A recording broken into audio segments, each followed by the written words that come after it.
righty, welcome back everybody to Trunk Nation here on SiriusXm Volume 106, talking rock with you every day. It is Eddie Trunk, and this is a guy that, as I said earlier, so many people have asked me about. You got to get him on the show. It's got what's going on with him. We're going to get answers to all those questions. He's also an old friend who I have a tremendously long history with, and it's always great to talk with him. It's been far too long. We welcome now to the show Blackie Lawless. How are you, bud? Blackie. Yes. There you are. Good. Good to hear from you, man. You've been holding up through all these crazy couple of years we're dealing with. Well, you know, like everybody else, you just keep putting one foot forward in front of the other and hope for the best. Yeah, that's all you can do, and it's nothing but conflicting information as to tours that are starting, tours that aren't starting. Have you, during this time of COVID and so many artists locked down, tell me about what you've been doing creatively. I know we're going to talk about a tour here in a second, but what have you been doing? Because as a songwriter, I imagine that you got some good material. This is a cause for some good material around now. It is, but at the same time, I was one of the first people that contracted this stuff. And it was kind of a bizarre thing because James Hetfield was having a showing at the Peterson Museum here in L.A. for his cars. And I hadn't been anywhere in quite some time. So I thought, okay, I mean, I'm a car guy, so went down to see the cars. What we weren't anticipating when we got there is that we found out later it was the single largest event in the history of the Peterson Museum. There was like 1,000 people there and a lot of fans. So as soon as we walked in the door, it turns into a little bit of an in-store appearance. And so people wanting photos and just to say hello and things like that. Well, when you're taking photos and all that, you know, everybody gets up close and everybody's breathing on everybody else. Yep. So we'd go to the show, everything's fine. About a week later, I start feeling kind of tough. And I thought, you know, a couple of days into it, I thought, well, I've got the flu. Well, about 4 days in, which normally you would start feeling better, I wasn't. So I thought, well, tomorrow I'll feel better. And the next day I get up, I was worse. And I thought, well, this is a bad one. I'll be better tomorrow. Got to the next day, I was even worse than that. So this goes on for about 7-8 days. And I'm getting at the end of my rope, and I'm thinking, what the hell is this?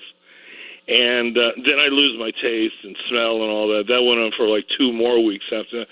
But we don't know what this is because there's no name for it yet. I mean, this is still, it was the end of January in 2020. So then I start getting better, but it goes on for weeks and weeks. And so we didn't know what it was. Then we start hearing this rumbling that there's something out there with this, you know, this funny name on it. So, you know, about 3 months, it took really a better part of 3 months to really shake it. You know, so after that time, then I decided, you know, to start working a little bit and, you know, got us to the point basically where we are now. And I've got quite a bit of material that we've been working on, quite diligently, actually. Well, before we get to there's a lot to talk about because you really haven't done any interviews and you really been very much, for the most part, off the radar here in the U.S., which is why, you know, I've reached out to you a few times in recent years and said, hey, do you want to come on? Because the fans are always asking about you, asking what you're up to. And I've told them all repeatedly, hey, Wasp works in Europe and you do a lot of stuff outside of America, but you really haven't done a lot in the U.S. That's all about to change, which is what we're going to talk about today, among other things. But fill everybody in, Blackie, on what you've been doing and the news that you're about to announce about a tour that you're about to embark on here in the U.S. Well, this goes back really a few years. We did the last European tour in 2017. When we did that, the word got out in America that it was happening, and the fan base really decided that they wanted to see this band back in the United States. Now, we're kind of a strange band in the sense that our following is ravenous. And I cannot overestimate that. The following that we have, I mean, at no point in our history have Wasp ever been the biggest band in the world.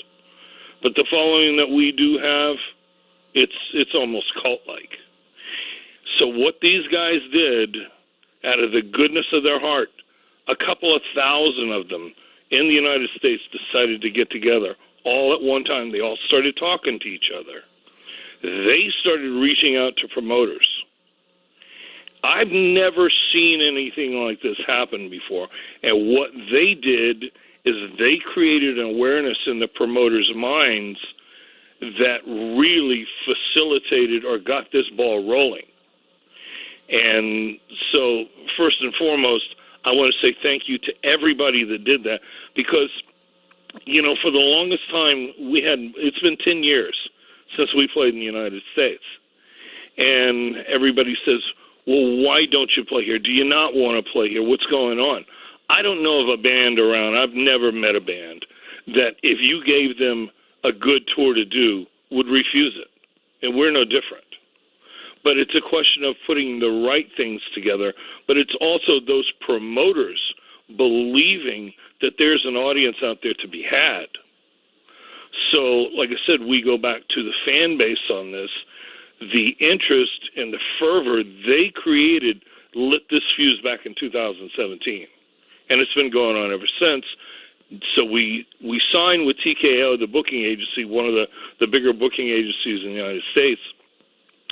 They reach out to some top flight promoters around the country.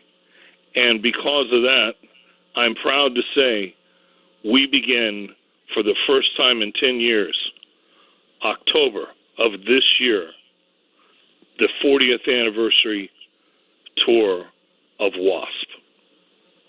And that's US soil. And that, well, now I have those dates, and this is all going to hit with a press release in about 20 minutes here, but we're breaking it here on this show, and I appreciate you coming on and doing that. A couple questions on that, Blackie. You talked about the passion of your fan base who drove this thing back in 2017. We all know there's a lot of bands that have passionate fans that really want to see them live.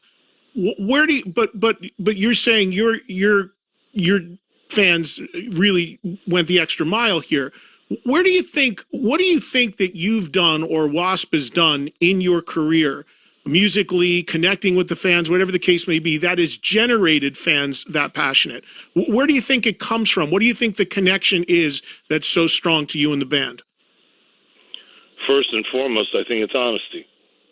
And I think that would be the case with any artist. What are you saying? And in this particular case with me, this goes back to prior to us recording The Headless Children. Because I went through a period after we finished the record prior to that, which was Inside the Electric Circus. We had been on the road for about 3 or 4 years at that point.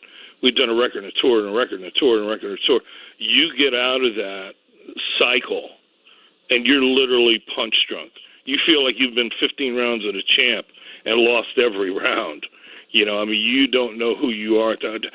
Right around that point, we came off the road. I went into a bank to cash a check. This is a true story. I went in there. I was standing in front of the teller.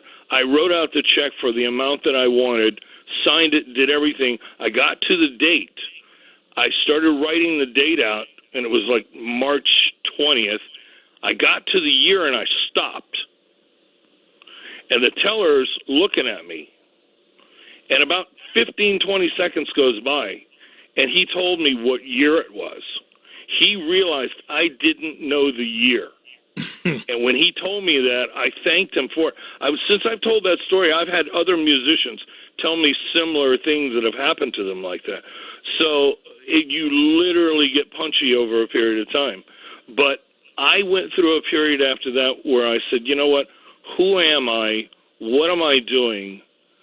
When we were doing our first album, I came in the studio one day, and the engineer who was in there, he was one of these guys, very upbeat, high energy, and he was a lot of fun to be around. And he says, and I said to him, you know, I walked in, I says, something bothering me? And he was real quiet. And so after about an hour, him not really engaging, I said, "What's going on?" He says, "I just got news that Marvin Gaye was murdered last night." And so he started telling me that he had done a couple of records with Marvin. And so I just let him talk for a while. I mean, we didn't work, we didn't do anything. And he told me, he says, I learned one thing from Marvin. He says that any artist, whatever they're doing, that record they're doing at that moment should reflect who they are and what they're thinking. Not what's going on the charts, not what's hot out there or whatever's in vogue, any of that. Who are you? What do you have to say that's authentic?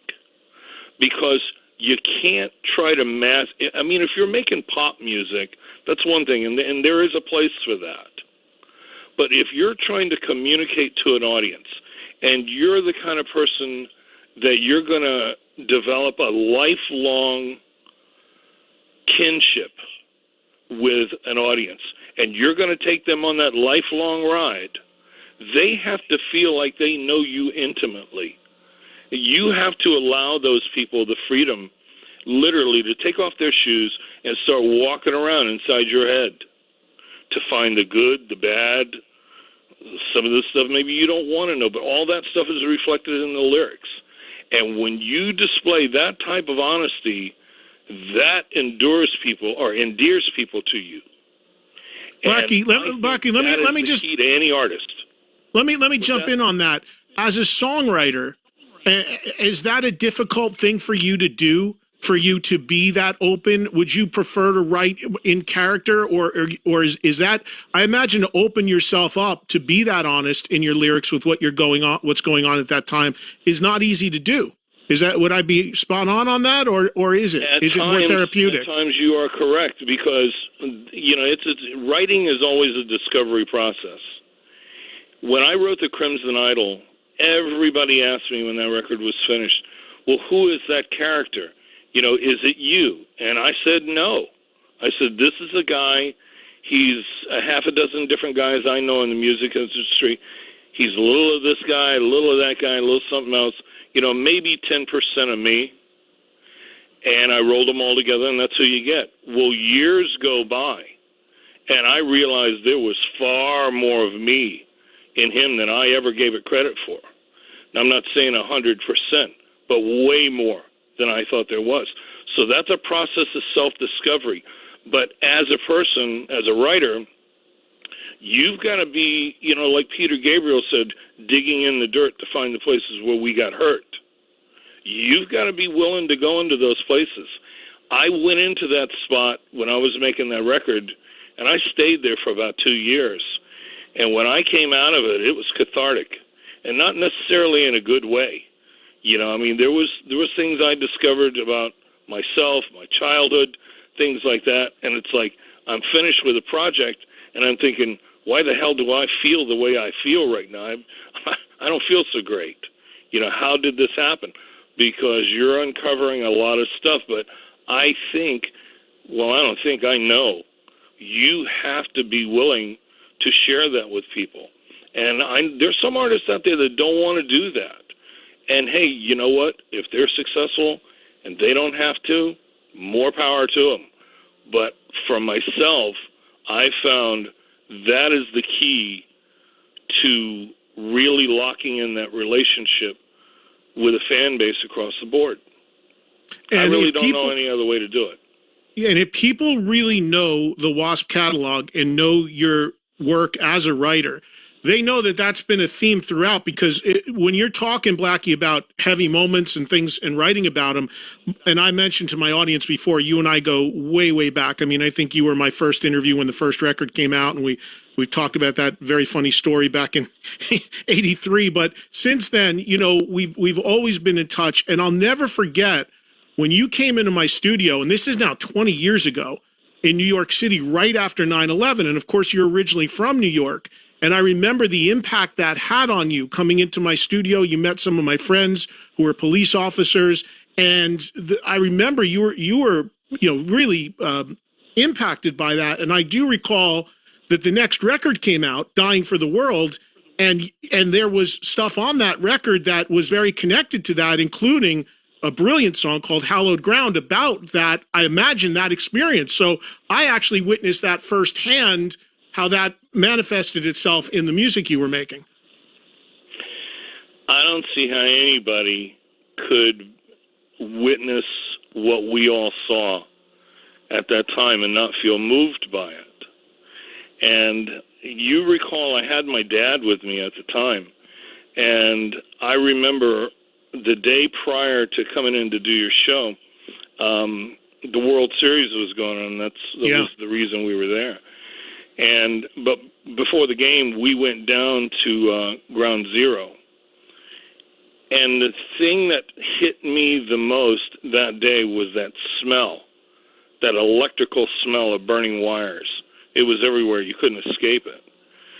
And so we were down there for an hour and a half maybe, and we left and got something to eat before we went to the stadium.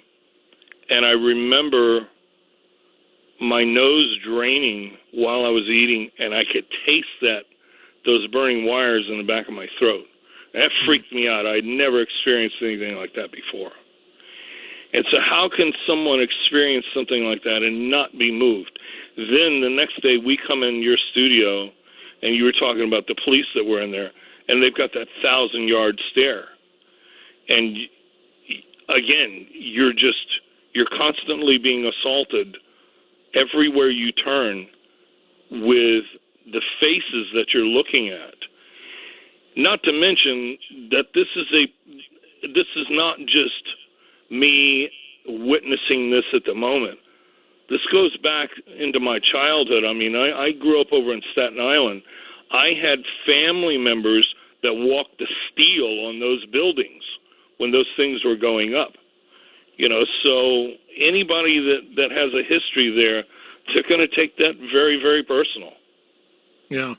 I want to talk to you specifically about this tour, because this is the big news, and this is the exciting news for all the fans that have been asking me, and like you said, asking you about U.S. activity for Wasp.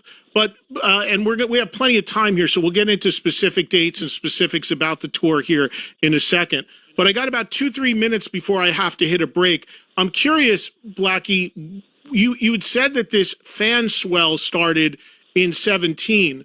Is the reason why we're getting these shows in the U.S. in 2022 really just because that's how long it took to put together? And I imagine because we've lost a couple of years of touring because of COVID, would this have happened sooner if it wasn't for the pandemic? I couldn't really answer that because we weren't scheduled to do anything prior to this. But to get this to the point of where it is now didn't start yesterday. I mean, to start building this has been about a year in the making to get to the point where we are now. So just to start that process, there's a decent amount of time before that where I have to find the right agent. I have to find the right press team to put together. I mean, things aren't exactly the way they used to be when major labels were around. Any band today is going to have those people working with them. You create a network of doing that kind of stuff. So it's a little different than it used to be, and you have to learn to adapt and, how you're going to put your team together, and do you have the people you trust? Are they good? That sort of thing. But it was, like I said, this wasn't created overnight. So this took a while to get this to the point where the promoters were seeing from the fan base the interest that was being generated. That seed was planted, but I also think that seed needed time to grow in their heads and the promoters' heads to understand that, yes, there is something to be had there. And, I'm happy to say a number of guys across the U.S. have stepped up to make this happen as far as the promoters. Yeah, and you've always said to me that you're not going to go out and play Wasp shows unless it's the right venue, unless you can bring your gear in, unless you can present it in the right way. You're not going to be somebody that's going to do a throw and go in a little club, and you want it to be at the level that people would expect from Wasp. So that's part of it too. Because YouTube has changed everything. So what people film today, at a show, that's up online at night. So somebody in Czechoslovakia or the Czech Republic is seeing a show that was recorded in Kansas City yesterday. And that networking exists all over the world now, so there's no way. It's pretty hard to hide things now when it comes to that. In the old days, artists or labels could move publicity in the direction they wanted. But you can't do that now. So if we're going to do something in one part of the world, I have every reason to believe that someone that's in Nashville, Tennessee, or Orlando, Florida, or wherever they may be, they're going to go online, they're going to look at those shows that were being done in bigger venues, and if you're not doing that, when you get to their town, they're more than likely going to be disappointed. I would be. Yeah. Hey, man, I hate to cut in on you, but I got to do a quick break here. I'm going to put you on hold. We'll come right back, okay? All right, we'll put Blackie on hold. We'll come right back after the top of the hour with a lot more with Blackie Lawless, including your calls right after this on Trunk Nation.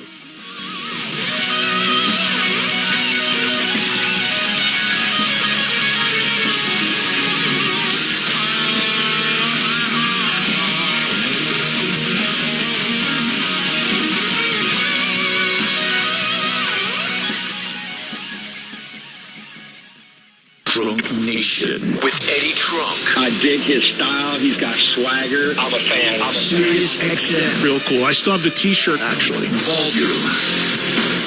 Okay, we're back. Another hour to go here on a Wednesday edition of Trunk Nation, talking rock with you here on Volume. Blackie Lawless is my guest, who has been generous with his time. He's going to stay with us for this final hour. There's a lot to cover because Blackie hasn't done any interviews really in a long time and certainly has not toured in a really long time in America, 10 years to be exact, and that is what he is here to announce. And that tour, Blackie, let's get into it because that's what fans are excited about. 40th anniversary tour of the band kicking off October 29th, Anaheim, California, with dates rolling through December 9th currently, wrapping up in San Francisco. So you start in California, end in California. Tell me about this tour, what you have planned from a set list situation, because obviously there is a big catalog of Wasp songs. You want to celebrate the catalog, but also from a production standpoint, because many people know Wasp is synonymous with big shows and many of the things that you've done over the decades. So what can fans expect to see and hear on this tour? Well, the first thing you would want to discuss when we are in production meetings is what are we going to play? And I think it's understandable that you would want to do what is going to be considered the things that are mandatory. I mean, if we don't play I Want to Be Somebody, there's going to be a riot, and it's understandable. I get that. But, we're doing the better part of 2 hours. That gives me a chance to do some stuff I've never done. And what I mean by that is there are songs in the catalog that we have never played live before. And I want to get into some of those. But equally as important with that, when we had our first production meeting a couple of months ago about it, we realized that there wasn't going to be enough time to do everything we wanted to do. Now, normally we don't do this because whatever show you put together, because your production value, rehearsals, things like that, you don't really want to start getting off the script too far. But we're making a conscious effort at this point to vary that show a little bit from night to night. So if we're doing multiple nights in a given city, let's say you're going to do 2 or 3 nights in the same place, the show's going to be a little bit different every night. We're doing that for the fans, but we're also doing it to pay respect to that catalog. And it might be a little on the self-indulgent side, but we're going to play stuff that we think people would want to hear and be pleasantly surprised. You're always going to have people that are going to want to hear obscure B-sides and things like that, and I get that. But for the most part, when we've tried things like that in the past before, there's a handful of people in the front that are going, yeah, that's great, but you see, a confused look on the face of 95% of the audience, so you have to really be careful not to overindulge with stuff like that. But we're going to be careful to make sure that whatever we do when we go off the script is going to be something people are going to want to hear. And I'll be further honest with you at this point. We're going to need to get into rehearsal to find out what's going to work and what isn't. Because if it's material, some of it that we've never played before, I think every band's had the experience of being in a studio and something really sounding great when they're there, but when they try to recreate it live, it falls on its face for whatever reason. And at the same time, you also have some stuff you think are sleepers that this may not translate. And you're pleasantly surprised there when it does, but it's a little strange. And you also have to remember that any band that is the band that's been around for a long time, after your first 2 or 3 records and you've been established, every time you do an album after that, that album ends up becoming the opening act. Because when that new record comes out, people already have in their heads what they're coming to that show to hear. So when that new record comes out, that new record gets treated like an opening act. Nobody knows them. Mm-hmm. And so for that new record to stand up to the old material, it's got to be quality stuff. So it'll be a little bit like that with this as well. So we won't know until we get in there, but I do feel very certain that there's going to be maybe 25% of this show things we've never played before. So I'm looking forward to that aspect of it. Visually, when we did Inside the Electric Circus, my original idea for that tour was to make it look like an old circus sideshow, almost like a freak show. Well, because we were doing arenas, the general consensus from everybody involved was that it wasn't big enough. It wasn't flashy enough. So it started being built bigger and bigger and bigger, and it morphed into something that was very, very bright, filling up a big space. And I regretted that over the years because it got so far away from my original vision, it turned into a rock band playing Las Vegas. And it was big and it was bombastic, but it wasn't what my original idea was. We're going back to that idea now because we felt that idea encapsulated a lot of the things that we were doing in the beginning. So when people see this thing, they're going to walk into the room. The production is going to be kind of semicircle on the stage.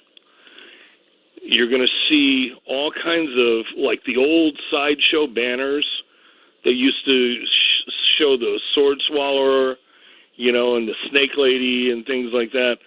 The drums are going to be built onto bales of hay. So you're going to see all those elements, but you're going to smell that stuff too.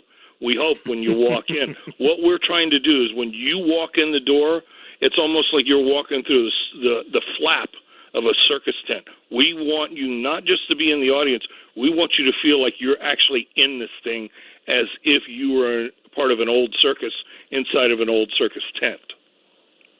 I did a big special recently with Nikki Sixx for his book, The First 21, and I'm sure you've heard about this by now, but he talks about his time meeting you very early on, playing with you very early on, and what an influence and impact that you had on him.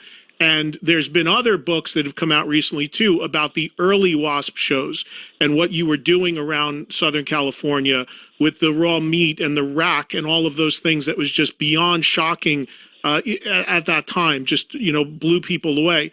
When you look back on that stuff in retrospect, how do you feel about it? And is that an element that you would reintroduce, given that this is a 40th anniversary tour?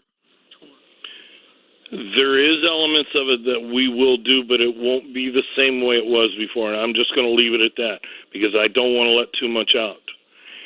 We were faced with and I'm going to be very honest, we were faced with the idea of, has the world's sensibilities changed from the time that we originally started doing this to now? The general consensus was, yes, it has changed. So we don't want to get into a situation where musically we're doing one thing and the visuals conflict with it. Because what we started doing in the beginning, we believed was social comment. And it astounded us that more people didn't get that idea. You know, the only thing they saw was the bombast of the presentation we were doing. And I remember we would sit and we would scratch our heads and we would say, don't these people understand what we're trying to say here? And they weren't getting it. And so after a few records of that, I thought, you know what? The only way to get people to listen to what you're doing is you got to turn the visual down. Because anytime people go to a show, and it's natural, we all do it, people end up listening with their eyes more than their ears. And so, and I'll go back to the Crimson Idol for just a moment. I learned in the making of that record one of the things that made Bob Dylan what he was or is. And that Bob was Bob and an acoustic guitar. Whenever he had something really important to say, you could hear it because he doesn't have, you know, some insane rock and roll band blasting behind him at 9 million watts. So I took that cue when I did the Crimson Idol. When I thought I've got something really important to say, I turned that music down. And it was either some keyboard thing that I was singing with or an acoustic guitar or something like that. Because like I said, people most of the time are going to listen with their eyes and not their ears. So if you're really trying to hammer a point home, you have to do just that. You got to really drop breadcrumbs along the way and say, this is where we're going with this. There's a song in the Wasp catalog that you have not played for decades that when I told people you were coming on was the first thing they asked me to see if it would come back into the set. And that song, I'm sure you know where I'm going, is Animal. Oh, yeah. What are your thoughts on that, and will that make a reappearance? I don't know. There's a part of me that says it's already out there. You can't put the genie back in the bottle. Do I owe it to the fan base to really make this a true retrospect of what we've done? If I had to give you an answer right now, I would say I'm leaning in the direction of doing it. Well, that'll make your fans happy because that was the one that when I told people that you got to ask him if he's going to finally do it, is he going to finally do it? Why did you drop it initially, Blackie? Was it just it didn't feel comfortable for you anymore? Two reasons. Number one, my religious convictions, but my Christian faith. I thought, well, this is not really something that I want to say. But also, there was another reason as well. That if we were doing more serious material, do you really want that conflict of messaging going on at the same time? So there was a twofold reason for it. And I think it's, really, we haven't played that song in quite some time. It's probably going on 15 years now. But however long it's been, I think I made my point. And so we're in the process we're discussing it. Let's put it that way. Tell me about the band that you have going out with you. There's been a number of different lineups of Wasp over the decades. Who do you have joining you on the tour? Who's the band going to be? Well, Mike Duda is the longest tenure. Mike's been in the band 25 years now, the bass player. And Mike's tenure in the band is second only to myself. And Doug Blair is a guitar player. Doug's been with us 18 years. So the stability of this lineup has been pretty solid for a pretty long time. The drummer that we're using has been with us now for 6 years, Achilles Priester. And that lineup, like I said, if you look at the history of the band, without question, has been the most stable lineup we've ever had. Do you have contact with other members of Wasp in the past? And I couldn't not ask you about Chris Holmes. I'm sure you know there was a documentary. He's had some allegations there against you about not being paid on things. Do you have any response to that? I don't really know much about. I spoke to Randy Piper a couple of years ago. I don't really know what's going on with the rest of the guys. And I'm not sure exactly what you're talking about with Chris about not being paid. Chris, at 2 different points in his musical career, received settlements from this band. He signed documents as such, and he was paid quite well. So I haven't seen what you're talking about. The answer I'm giving you right now is based on what you just said to me.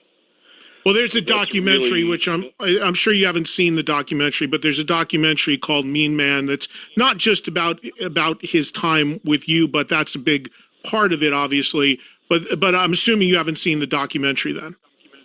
No. Okay. Well, in that, I mean, he talks about a lot. It's not just all you, but there's, he alleges that whether it's through you or others that, there's money and songwriting credits and what have you that he didn't get that he's due. That is not true. Let me ask you about the lineup of the opening act. You're going to bring Armored Saint out with you as the opening act for the entire tour. And then and I'm extremely excited about this, in Texas and Oklahoma, your show in Tulsa, which is on November 6th. And then the Texas shows run November 2 through 5. The dates just came out. You've got Michael Schenker as a big UFO fan. That's exciting for me. What a double treat that is. Wasp, Michael Schenker, Armored Saint in Texas and Oklahoma. The rest of the bill, the rest of the lineup is with Armored Saint. So talk about those decisions, if you will. Well, we have a long history with Armored Saint. I mean, this too is their 40th anniversary, this tour. So we all go back to that magical period that was LA 82, 83. And we all rode that wave, and they were very much a part of that. And to have them back out with us again is great because, like I said, we rode that wave in 82 and 83. Everybody who got their deals, and a lot of times you really don't see anybody again after that at all, if ever. And if you do, sometimes it's only sporadically. But we were fortunate enough on our first U.S. tour in 85, we did a package with Armored Saint, Wasp, and Metallica. And so we did 2 months of doing that. So, our paths have crossed over the years. And I love those guys. Yeah, great band. And, John's another guy, John Bush, another guy that for a long time did not want to tour.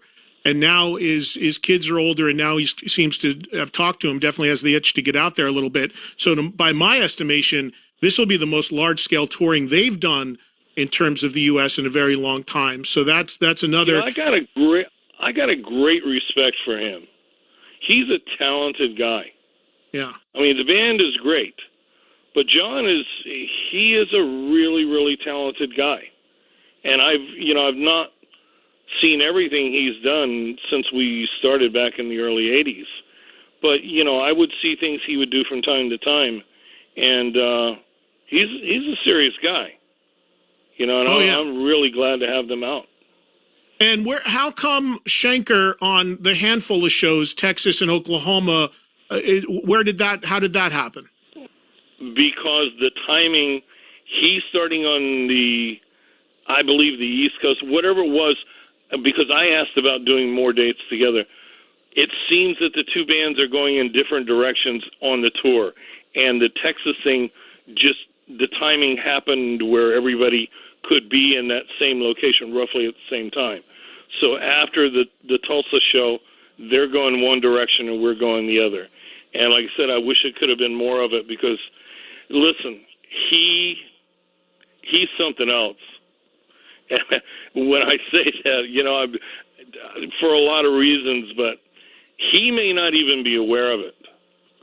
But his history with us goes back a lot more than he may even remember. I mean, the first time we met him was in '78 when Chris and I had the band Sister. Mm-hmm. And there was a period in L.A. where UFO had played a show, and he went missing after that, and nobody knew where he was. And there was a rumor that there was a religious cult called the Moonies. The Moonies had kidnapped him and was converting him into their cult. It wasn't true. He was with us. I heard that rumor. Every day. I heard that rumor. I didn't know he was with you, but I had heard that rumor about the Moonies.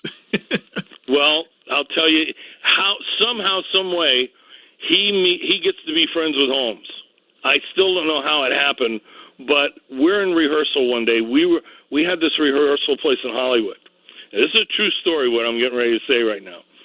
So we're in rehearsing. Michael had rented some Corvette.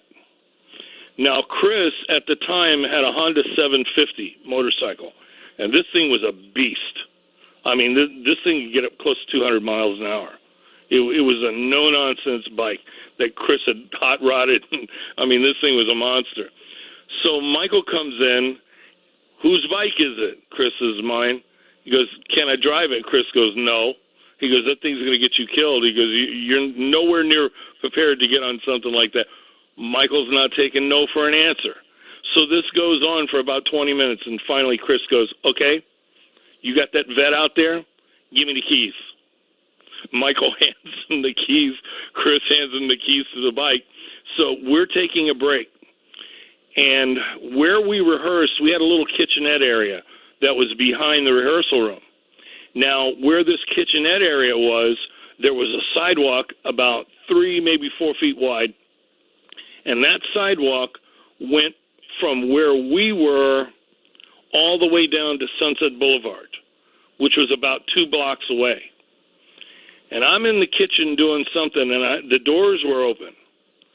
And I hear from a distance, and I look out the window, and it's him on this bike. He's come from my left-hand side, flies by the window. I stick my head out of the window to watch what he's doing, because at the speed he's going, Sunset Boulevard, which is a 6-lane road, is coming up real fast. And I'm thinking, he's going to stop any second. He's going to stop any second. Oh, shit, he's not going to stop. He went without, I never saw the brake lights flash. He went across Sunset and never hit the brake, nor did he get hit. And which is a miracle. This is like 4 o'clock in the afternoon. It's a miracle he wasn't splattered all over that road. I'm sure. I don't know if he remembers any of this. Oh, Blackie, not only am I sure that he probably remembers it, knowing Michael, but I guarantee you Phil Mogg could tell you 55 similar stories of the time he was in the band with him, because Phil has told me so many similar stories, it's not even funny. So it's, it's very much in the wheelhouse of Michael Schenker's stories, for sure. A couple of days later, we decided to go out to a club on the Strip. He, at the end of the evening, decides he wants to drive the car after he's had a few drinks. Well, needless to say, we're poo-pooing that idea. We learned about him. He's persistent when he wants to do something.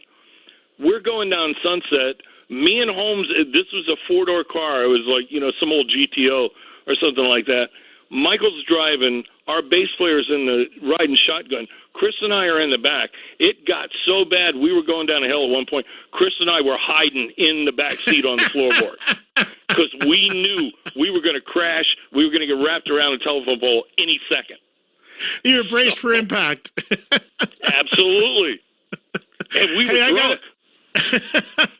I got to do a quick break here, so we're going to put you on hold, and then we're going to come back. I want to ask you about potentially new music, box set, book, and then I got some callers that would love to ask you a question or two. So thank you for being so generous. I'm so glad Wasp is back. I'm glad you're back. This is going to be awesome. Again, in case you're just tuning in, Blackie Lawless is with me and has just announced the first Wasp Tour in 10 years in the U.S., waspnation.com. Of course, this being a national broadcast, go to the website, see if there's a date near you. The tour features Armored Saint on all the dates. If you're in Texas or Oklahoma, you're also getting Michael Schenker. Starts October 29th in Anaheim, wraps up December 9th in San Francisco, and there's obviously a bunch of dates you can find on the site between then. Let's get a quick break in here right now. We'll come right back with more with Blackie Lawless right after this on Trunk Nation on Volume.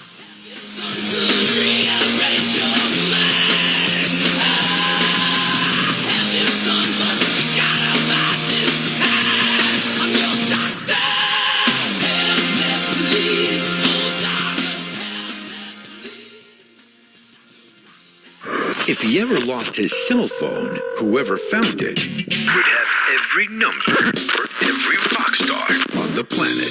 Hey, remember me? We went to school together. With EDDIE TRUNK SirusXm Are tickets on sale for this thing? Volume. EDDIE TRUNK. Both sides of his pillow are cool. Which is very good, by the way. Trunk Nation. SiriusXm. Amazing to listen to. Volume. So much to talk about with Blackie Lawless. Time is just flying by. Maybe we can do another round when we get closer to the tour starting, maybe even something in person in L.A. if schedule and time permits. But with the time that we have, a couple more things from Blackie, and then time permitting, I promise some of the callers they could say hello and for this thing. Volume.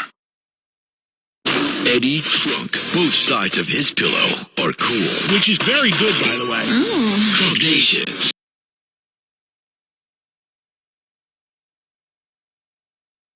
SiriusXm. Amazing to listen to. Volume.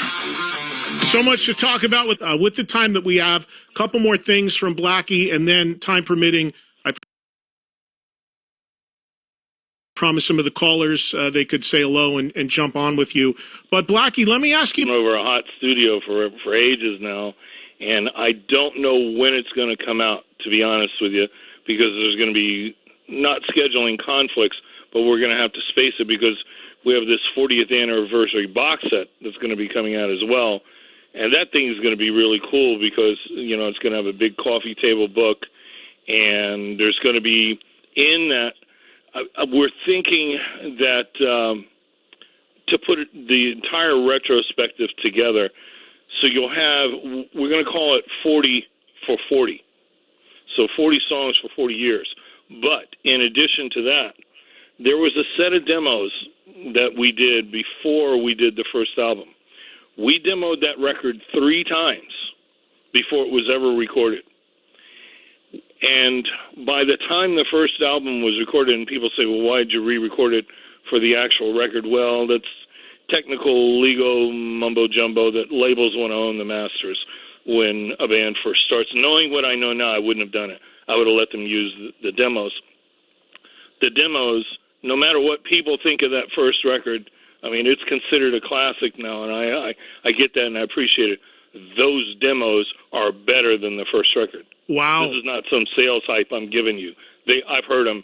There's a viciousness to those because what happened, and I think any band will tell you this, that, you know, when you keep re-recording something and you do it over and over and over and over, you start to lose a little of that spontaneity, a little of that magic.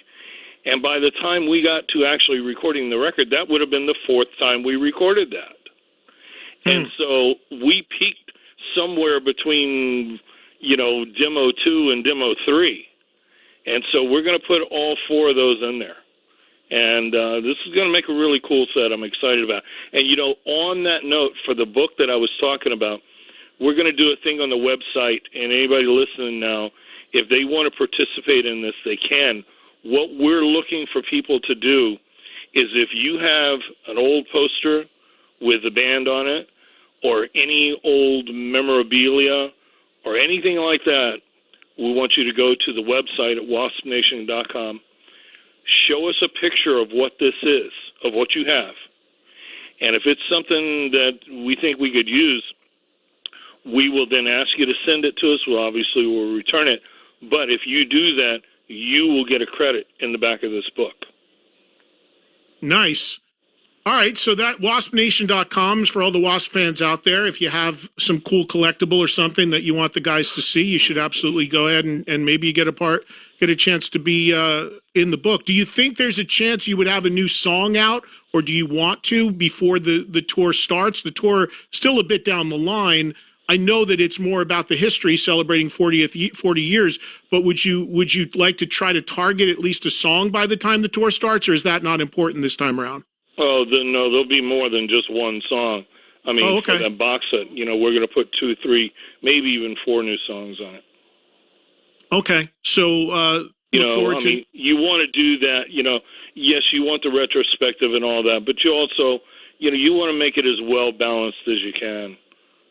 So like I said, we've been putting some time in on this. I mean, I'll be honest with you. To do your show today, and I'm thrilled to do it. I really am. It's been a while since we talked, but my schedule right now is off the charts. Somebody asked me, they say, "Well, when do you get up?" I go, "Well, my hours kind of vary. I usually get up around 5, sometimes 6." And they go, "Oh, you're an early riser, huh?" And I go, "Well, not exactly, because I go to bed sometimes at 8, 9 o'clock." And they think, "Oh, well, this guy, he likes to get his sleep." They don't realize I'm talking a 12-hour time shift. I mean, we'll go to bed at 8 in the morning, 9 in the morning, and I'm getting up at 5 and 6 in the evening. And the reason being, when we built the studio, we never put clocks in it.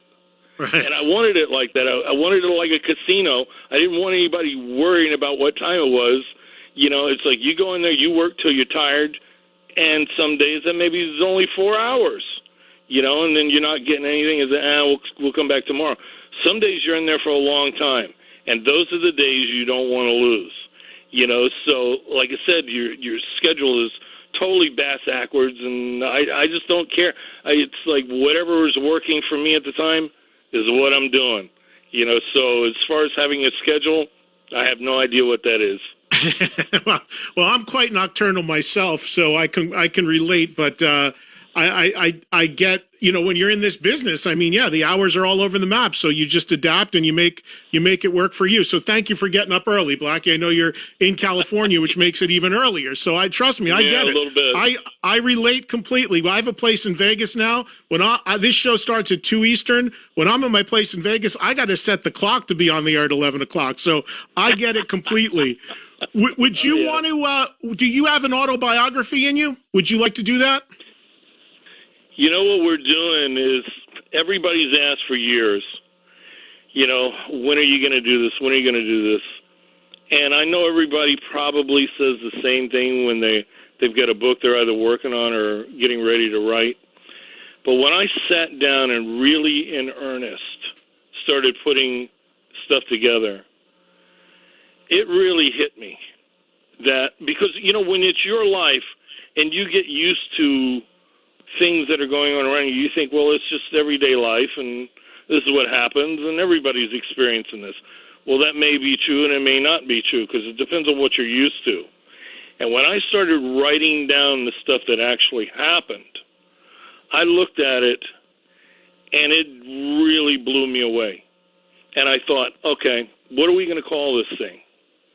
And I came up with the idea of Tales from the Square Mile. And what that means is, and as the book is getting ready to release, I'll come back and do your show again. We'll talk about it. But just briefly, what that's about. When I first came to Hollywood, I lived in this area that really is the Square Mile. It's the place, the studio that I was talking about where Michael's driving the bike down the sidewalk, I was living in the closet. That was my room. It was a walk-in closet that was 3 feet wide by 12 feet long. That was my bedroom. I was in there for a year and a half. So, but in this Square Mile, it's very strange. It's not unlike New York City in some ways where you're with the haves and the have-nots side by side. But it's even more extreme in Hollywood because you can be in a situation where somebody is absolutely destitute broke, and a block down the street is a major motion picture studio. And right. so you have a tendency to think that if you become successful, you're going to get out of there and magically you're going to end up in some utopia somewhere and everything is going to be different. Everything is going to be different. What I discovered was that more things were similar than were not. To give you an example, in this rehearsal room that I was telling you about, it was only about 3 blocks away from Capitol Records. That would end up being my home for 13 years. Mm-hmm. The recording studio that was Fort Apache, where we recorded The Crimson Idol, was less than a mile to the south of us. All those major recording studios are right in that square mile there. A&M Records, where we did one of our sets of early demos before the record came out, all of that stuff was done in there. So what happens is that you get a record deal, get a little bit of success, get a better car to drive, and probably living somewhere better, but you find when you work, you're still coming back to the mile. And that's the mind-blowing part. Because, like I said, you think somehow miraculously you're going to end up in this utopia situation where everything is going to be different. But it's not. Like I said, you're driving a better car, if you had a car to begin with. You're driving something better. Yeah, you're sleeping in a better place, but you're still coming back to that square mile to work. And this went on for over 20 years. It went on for the 7-year period when I first moved here, and I had nothing, and I mean nothing, and then started having some success, and the studios in town. To give you an example, where the studio was on the corner of Santa Monica and Vine. A few years prior to that, before we got a record deal, when Wasp was first together, there was a laundromat that was catty-corner to our building. There was a laundromat over there. We would rehearse in there after 9 o'clock at night because we worked out a deal with the owner where he would let us rehearse in there for like $50 a week. Fast forward 10 years, I now own the building catty-corner to that intersection that we're now making our records in. I can look out of the front door of the studio and still see the laundromat over across the street where we used to rehearse in at night. You know, and I remember telling somebody, you know, we were standing on the street corner from where this rehearsal room was in Hollywood. We're now around the corner at SIR Rehearsal Studios, which was very expensive. And for somebody, you know, that had never experienced something like that, that was a big deal for us at the time. And I remember telling Chris, we were standing on the corner waiting across the street, and we could look and see where our old rehearsal place was at one end of the street, and then we could see SIR on the other. And I told him, I says, you know what? That's the longest 100 yards I ever walked in my life. I mean, if you think about it, it's true. But it was all in that square mile. Yeah. And it continued to be for years and years after we started having success. So you, like I said, you think somehow it's going to be different, but more of it was similar than it wasn't. And that's kind of a mind-blowing experience once the reality sets in, because even though you've had success, you're still driving into those places, and you're driving right by the places where you used to live or used to rehearse or whatever, and nothing changes. Yeah. Hey, I got 10 minutes about left here, and I promised a couple callers I'd let them get on with you. One more quick one from me.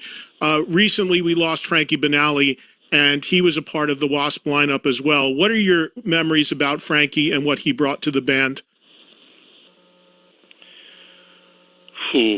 Where do you start? You know, I mean, you're talking about the first guy I met the very first night I was ever in Hollywood. And just, you know, when I was talking about strange things that happened in my life, this would certainly rank as one of them. I mean, what's the chances of that happening, that he was new, I was new, and you end up not just remaining friends, but actually doing work of substance together. I mean, Frankie was one of those guys. He was a musician's musician. And I'm not just saying this because he's gone now. I mean, because it's a fact. I learned a lot of stuff from him. And one of the things I learned from Frankie was what him and I used to refer to as the toolbox, where you are so well-rounded enough, not only can you carry on conversations about Tito Puente or Miles Davis or things that aren't related necessarily to the genre that you may be in, but you know how to do a lot of that stuff that they do. And so when Frankie and I would be working together, we would literally go outside the box looking for ideas.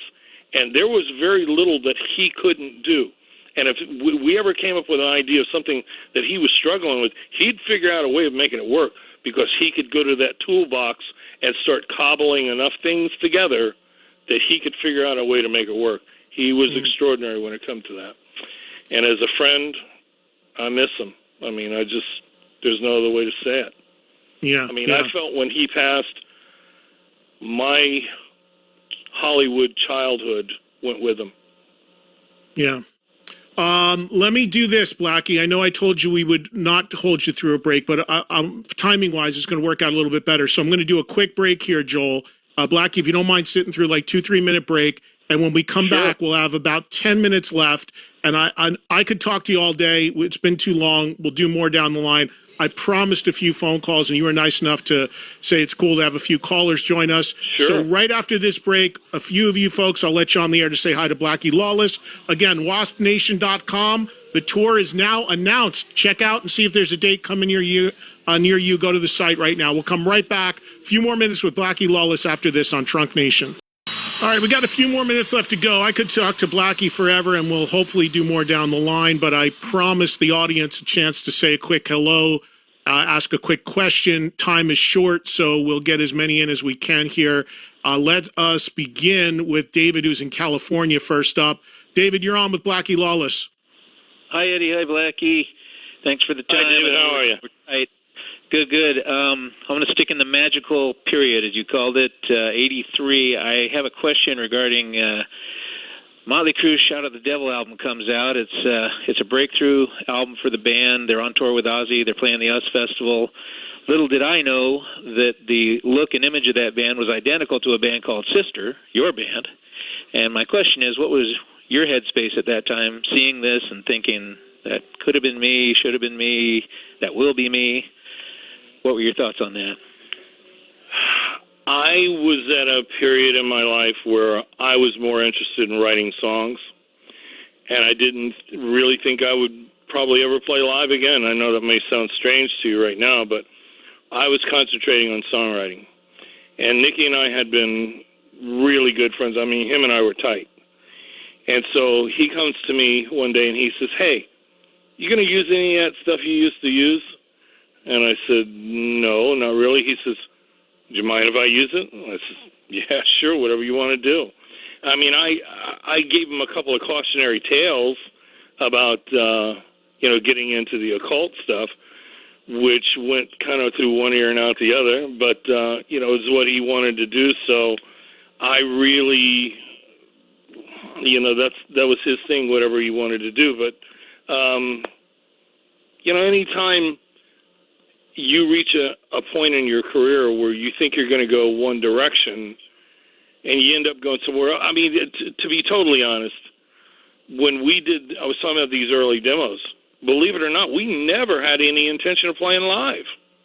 We never thought we were going to play live until we got to the end of doing all those demos. And Chris and I started talking one day and said, well, maybe we ought to take these out and try them in front of people. We think some of these songs are okay. Why don't we give them a shot? That's where then we started going back to what him and I knew before. So that's the genesis of it. Why do you think Sister didn't happen, Blackie? Why do you think that Wasp happened, Sister didn't? Just timing? Timing. Yeah, because there was, if you go back and you look at the late 70s in L.A., there was only one band that came out of here at that time, and that was Van Halen. And I could tell you a story about how that happened. but it was kind of a fluke the way it happened.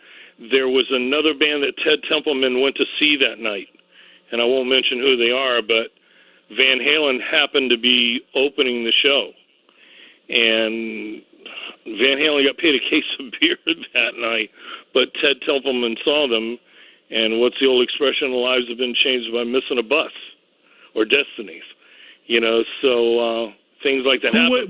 Why won't you say who the band that came out of here? Why won't you say who the band is who he went to see?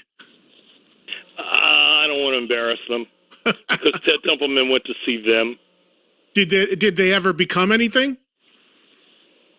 Yes, they did. It's probably in a book somewhere. I probably know, but I'm probably spacing.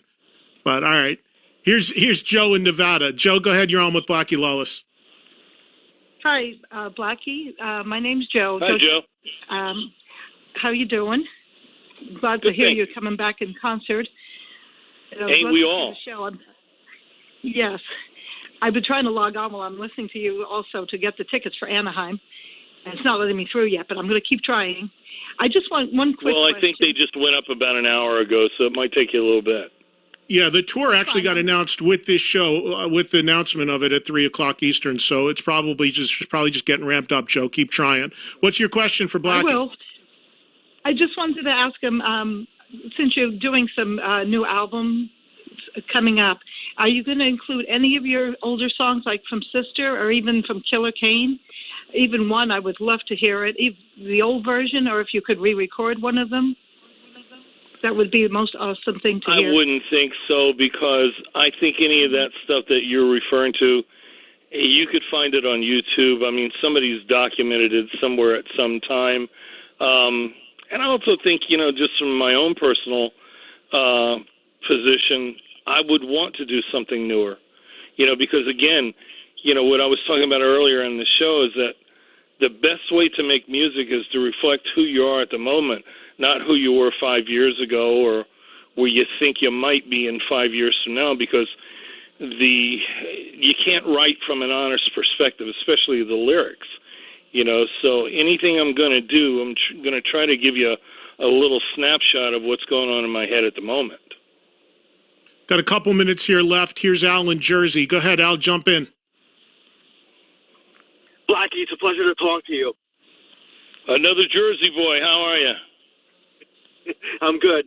Just real quick, I want to put in a request for Hallowed Ground. Maybe you could play that song on the tour, being a fellow New Jerseyan and 9/11, hitting close to home. It has been discussed. It has definitely been discussed. Cool. My question, I'll be real quick. Going back to your stage show and how extreme, you guys, put on a show. I can't help but think, that a lot of bands in the black metal genre really took a lot of cues from your ideas. Has any bands or artists in that genre ever come up to you and thanked you or just gave you props for that? Well, and I'm going to be totally honest with you. To answer your question, yes. But what I never really understood, and this is maybe my childlike naivete, I never could understand the connection between the two. But apparently there was a number of them that saw it. I've never asked anyone specifically what it was we were doing that pointed them in that direction, because I know what our direction was when we first started. We had a theory of we were going to look more like a punk band meets Road Warrior, but we were going to play more mainstream music. I mean, that was the whole basis, or our foundation, or the philosophy of where we started. So to see it morphed into another direction, yeah, I've heard it a lot of times, but if you had to ask me why, I couldn't tell you.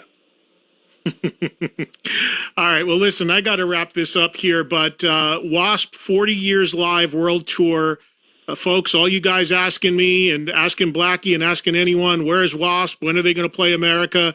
First time in 10 years, you got a tour starting October 29th in Anaheim and running through mid-December.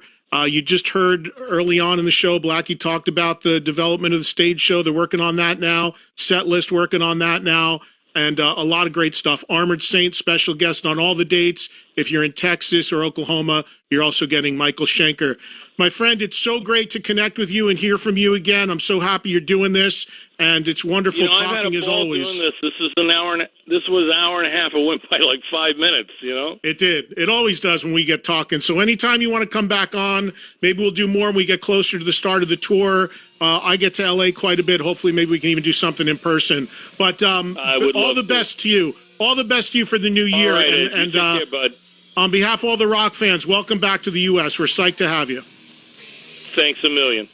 All right, there he goes, everybody. Blackie Lawless again. WaspNation.com is the website to find the dates, information. There's also a Facebook page. There's a Twitter. There's an Instagram. Just search for those official outlets. Keep up everything going on with Wasp and this tour, music, box set, book, all of that. One of my favorites from the very first Wasp album, Love Machine, taking us out here on Trunk Nation. Thanks to Blackie. Thanks to you for listening.